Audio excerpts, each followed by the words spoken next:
महाराष्ट्र चौफेर न्यूज. शैक्षणिक, सामाजिक, राजकीय, आरोग्य, कृषी प्रत्येक बातमी तुमच्यापर्यंत. महाराष्ट्र चौफेर न्यूज. महाराष्ट्र चौफेर न्यूज चॅनल पाहण्यासाठी आत्ताच आपल्या चॅनलला लाईक करा, शेअर करा आणि सबस्क्राइब करा.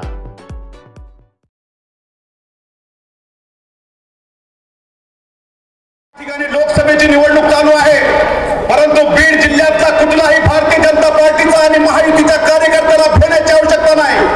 कारण मला या ठिकाणी सांगावं वाटतं, फूलों की कहानी लिखी बहारों ने, फूलों की कहानी लिखी बहारों ने, रातों की कहानी लिखी सितारों ने और बीड जिले की कहानी लिखी आदरणीय मुंडे साहब ने.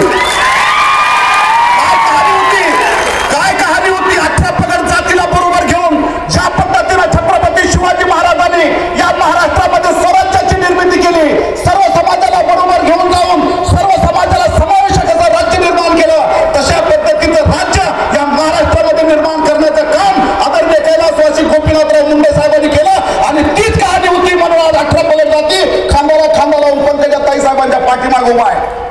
या ठिकाणी सांगावं वाटतं की आज 2 दिवसापासून शहानवाज साहेब या बीड जिल्ह्यात येणार आहेत अशी चर्चा सुरू झाली आणि मुंडे साहेबांवर प्रेम करणारा पूर्ण अल्पसंख्याक समाज खुश झाला.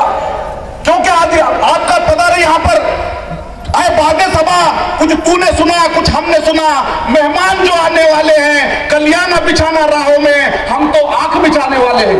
अशा पद्धतीची घोषणा या बीड जिल्ह्यातल्या सर्व अल्पसंख्याक समाजानं केली आणि त्यांची प्रतीक्षा संपली. त्यांना मी या ठिकाणी आश्वासन देऊ इच्छितो कि हम मेहमानों को कभी नाराज नहीं करते और तमाम बीड जिले का अल्पसंख्यक समाज आज गोपीनाथराव जी मुंडे साहब पे प्रेम करने वाला है, उन पे जान न्यौछावर करने वाला है. इसलिए यहाँ का पूरा के पूरा वोट जो है तो भारतीय जनता पार्टी को हम देने वाले हैं. ये हमारा आपके लिए तोहफा है.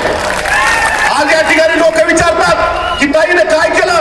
अरे त्यांना उत्तर द्या कि जैसे कि किनारों ने समंदर को पी डाला, बर्फीले चट्टान ने आग को उगल डाला और हमारे पंकजा ताई साहेब ने तो महाराष्ट्र का इतिहास बदल डाला.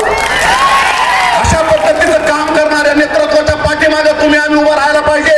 आज आपण काँग्रेसचं 15 वर्ष सरकार पाहिलं. 15 वर्षाच्या काळामध्ये या महाराष्ट्रामध्ये 47 दंगली झाल्या आणि शेकडो लोकांचं रक्त या महाराष्ट्र भूमीवर सांडलं गेलं. मग त्यात हिंदू असतील, मुस्लिम असतील, कुणी असतील. परंतु मला या ठिकाणी माझ्या मुस्लिम बांधवांना या ठिकाणी अभिमानानं सांगावं वाटतं की या ठिकाणी 5 वर्षामध्ये एक सुद्धा जातीय दंगल झाली नाही किंवा एक माणसाचा रक्त या ठिकाणी थांबलेला नाही. आज मला या ठिकाणी सांगावं वाटतं की आज हसवची इमारत असेल आणि आज मुस्लिम समाजाला पासपोर्ट काढण्यासाठी नेहमी मुंबईला जावं लागत होतं, परंतु त्या ठिकाणी जात असताना अनेक हालापेटा सहन कराव्या लागत होत्या.